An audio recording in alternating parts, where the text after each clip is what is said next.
नमस्कार, आप देख रहे हैं सैम टीवी। मैं हूं आपके साथ रानू गुप्ता। उत्तर प्रदेश के बरेली से बड़ी खबर, जहां 50 वर्षों से जीवन यापन कर रहे रेहड़ी पटरी दुकानदारों के सामने मुसीबत आ पड़ी। आपको बता दें कि रेलवे प्रशासन ने एक नोटिस जारी कर रेहड़ी पटरी दुकानदारों को जल्द ही जल्द उस जगह को खाली करने का निर्देश दिया है।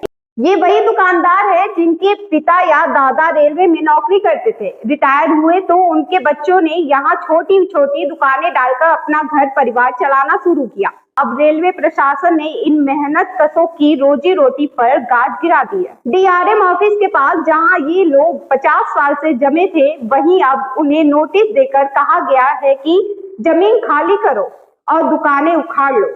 सवाल ये है कि जिन लोगों ने अपनी जवानी से बुजुर्गी तक इस बाजार को जिंदा रखा, क्या उन मेहनत को अब सरकार और प्रशासन ऐसी ही मिट्टी में मिलाएगा?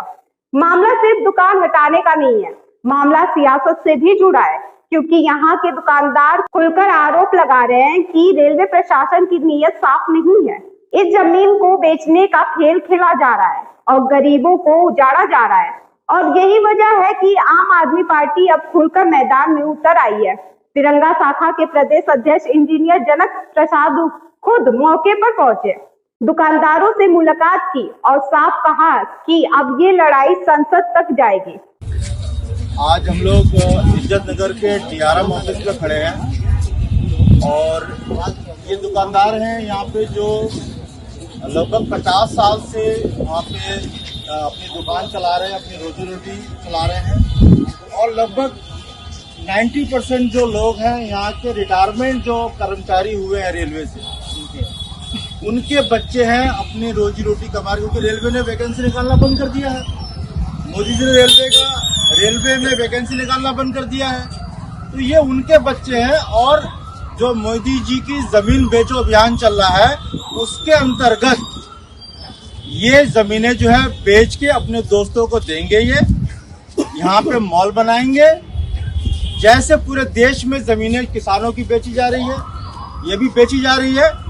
मेरा हाथ जोड़कर निवेदन है मोदी जी से, भाजपा सरकार से, कि कम से ये मेरे ख्याल 90% लोग भाजपा को वोट दिए होंगे यहाँ पे, ये भाजपा को वोट जब दिया है ना। लेकिन मोदी जी आपके भाजपा के वोट, अपने वोटर को भी आपको दया नहीं आ रही है, ये शर्म की बात है। मुझे, हम लोग आम आदमी पार्टी से, मैं आम आदमी पार्टी का तिरंगा शाखा प्रदेश अध्यक्ष हूँ, ये जिला अध्यक्ष राम सिंह मौर्य जी है। लेकिन मुझे दुख है, बचपन यहाँ हमारा पढ़ा है, फादर हमारे यही रेलवे में थे, लेकिन रेलवे के बच्चों को रेलवे द्वारा उजाड़ा जा रहा है।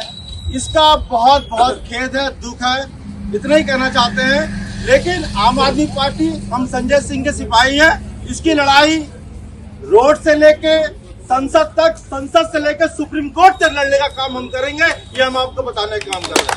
इसमें कोई नेता गिनती नहीं है। देश के बच्चों का भविष्य, इनके बच्चे कहाँ पढ़ेंगे बताइए आप?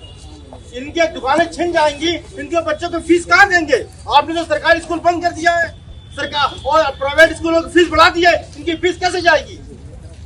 तो यही मुद्दे लेके माननीय डीआरएम महोदय से याचिका लेके आए थे, प्रतिनिधित्व गया मंडल मिलने गया हुआ है। हमारी यही मांग है कि इनको रोजी रोटी कमाने दी जाए। इंकलाब जिंदाबाद, भारत माता की जय।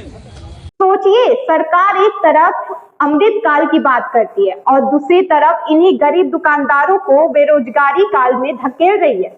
दुकानदारों का दर्द दिल दहलाने वाला है। कोई कह रहा है कि अगर दुकान उजड़ी तो परिवार भूखा मर जाएगा, कोई कह रहा है कि बच्चों की पढ़ाई छिन जाएगी, तो कोई ये सवाल उठा रहा है कि आधी सदी तक रोजी रोटी कमाने के बाद अचानक हम अवैध कैसे हो गए।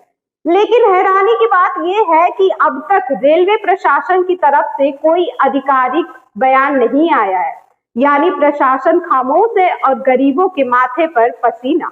फिलहाल अब ये मुद्दा गर्म हो चुका है, सड़क से लेके सियासत तक ये बात पहुंच चुकी है और आने वाले कुछ ही दिनों में ये बात संसद तक भी जाएगी। और सिर्फ सवाल राय बरेली की नहीं है, सवाल पूरे देश की है। क्या गरीबों और जो रेहड़ी पटरी दुकानदार हैं, उनके साथ हमेशा यही सत्ता और इसी के बीच में रह जाएंगे? आपकी क्या राय है, कमेंट में अवश्य बताएं। तब तक के लिए धन्यवाद। सब्सक्राइब करें साम टीवी, क्योंकि हम आ गए हैं अब आपके बीच, दिखाएंगे सत्ता के वादों और अपराधियों के एक एक कारनामे की हकीकत, और हाँ, अगर आपके पास भी हो कोई ऐसी खबर तो कमेंट करके हमें बताएं, क्योंकि बिना डर और दबाव के हम दिखाते हैं हर एक खबर डंके की चोट पर।